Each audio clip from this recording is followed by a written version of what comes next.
En 2012, des gens ont voté François Hollande de bonne foi en pensant installer au pouvoir une politique de gauche. Ça n'était pas très malin. D'autres, en apparence plus raisonnables, désiraient simplement moins pire que Sarkozy. Mais ça ne l'était pas davantage. Dieu sait pourtant qu'on nous a fait chier avec cet argument supposé irrésistible. Comme souvent, les demi-habiles sont d'une fausse subtilité qui les rend 2 fois plus bêtes. Non seulement ils sont encore dans l'erreur, mais avec le sentiment d'être au sommet de la vérité. La chose qu'il était impossible de leur faire entendre, le 4 mai 2012, je mentionne cette date parce que j'ai en tête un souvenir très précis d'un début de conversation particulièrement gratiné et tourné court, avec une de nos intellectuelles de référence, une de ces badernes germanopratines qui continueront de voter socialiste, même quand ceux-ci auront rétabli le travail des enfants. La chose donc qu'il était impossible de faire entendre début mai 2012, on peut peut-être la leur faire apercevoir aujourd'hui avec ce surplus d'efficacité pédagogique que j'emprunte à l'éducation des chats, c'est-à-dire en leur mettant la tête dans la litière. En matière électorale, j'ai plutôt le goût de la pêche que de la politique du pire. Et d'ailleurs, en mai 2012, je m'honore d'être allé taquiner le goujon.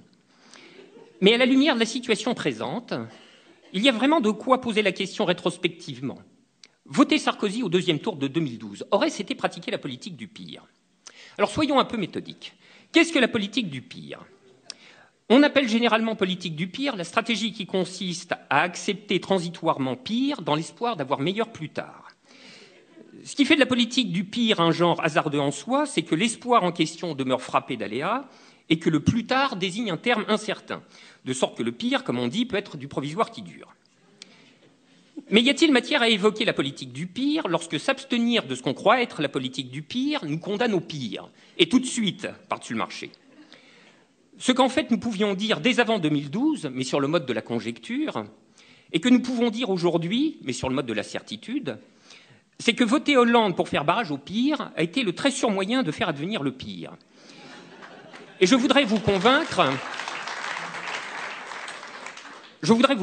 que cette assertion relève moins d'une manière de parler légèrement enflammée que d'un jugement tout à fait froid et analytique, déclinable d'après tous les compartiments de la politique publique et hors de ces compartiments. En d'autres termes, nous y avons perdu sur tous les tableaux. Voilà ce que je veux dire. Politique budgétaire, mais la même que Sarkozy, en plus empressé et en plus dogmatique, le successeur faisant au passage ratifier le TSCG pondu par le prédécesseur. Politique économique, bon, c'est pyrotechnique là, le pacte de responsabilité, soit pomper 40 milliards, mais oui, pomper 40 milliards aux ménages pour les donner aux entreprises au nom de la compétitivité bien sûr. Chose que jamais, tu as raison de désapprouver, chose que jamais un gouvernement de droite n'aurait osé faire, de peur de trahir trop visiblement sa nature sociale de porte-coton du capital, sans voir que le Parti socialiste lui dispute le bassin et lui a déjà arraché le pistolet.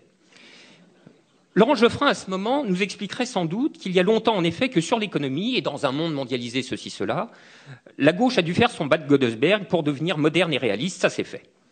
Mais la gauche, ajoute-t-il, c'est aussi le social, et puis l'humanisme. Alors poursuivons donc. Politique de l'emploi, flicage des chômeurs par Rebsamen, démantèlement en vue du CDI. Mon anticipation est que d'ici 2007, nous devrions voir la montée d'un nouveau projet socialiste, en finir avec l'assistanat. En vérité, ce ne sera jamais que retour vers le futur. Ceux qui ont un peu de mémoire se souviennent peut-être qu'en 2007, les professions de foi de premier tour de Royal et Sarkozy commençaient par exactement le même thème, réhabiliter la valeur travail.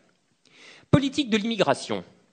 Je demande qu'on m'indique la différence entre l'état raciste de Valls et l'état raciste de Sarkozy, entre la déclaration sur les Roms et le discours de Grenoble. Politique policière. Alors là, on va s'apesantir un peu.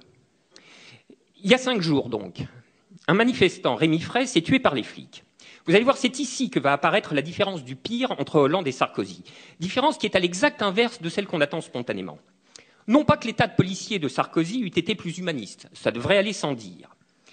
Mais parce que d'une part, l'état policier socialiste lui est étrangement semblable, et surtout, d'autre part, parce que la différence du pire apparaît juste après. Par exemple, mercredi soir, à l'hôtel de ville, il n'y avait pas 1000 personnes pour rendre hommage à Rémi Fraisse. Je demande, combien de personnes y aurait-il eu dans la rue si Rémi Fraisse avait été tué par la police d'Hortefeux ou de Guéant? Et voilà où se situe la différence du pire. Non pas tant dans le fait que le socialisme de droite est intrinsèquement aussi pire que la droite, mais dans la trahison générale de tous les médiateurs supposément de gauche, à qui il reviendrait de dire cela et de mettre les gens en mouvement. J'entends par là, très généralement parlant, premièrement les syndicats, je veux dire les directions confédérales, bien sûr, que je ne confonds pas avec leur base, directions généralement expertes à faire se perdre dans les sables les mobilisations de masse, comme les retraites en 2010, mais dont on peut être encore plus certain qu'elles ne bougeront pas une oreille pendant 5 ans de socialisme de caserne. Et puis surtout, deuxièmement, les médias.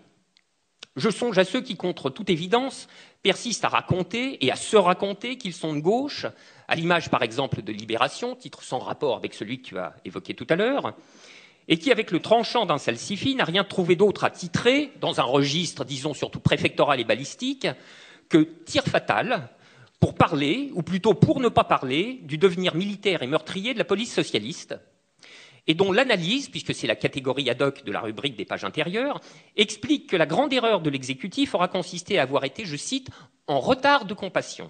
Entendre, le gouvernement eût-il été à l'heure en cette matière, il n'y aurait eu somme toute pas grand-chose à lui reprocher. Alors récapitulons. Pourquoi est-il effectivement presque pire d'avoir Hollande que Sarkozy? Parce qu'en plus d'avoir l'aussi pire de ces politiques, nous avons le supplément du pire de l'anesthésie. Et que, nous le savons, pour 5 ans, et sauf miracle, rien ne peut se passer.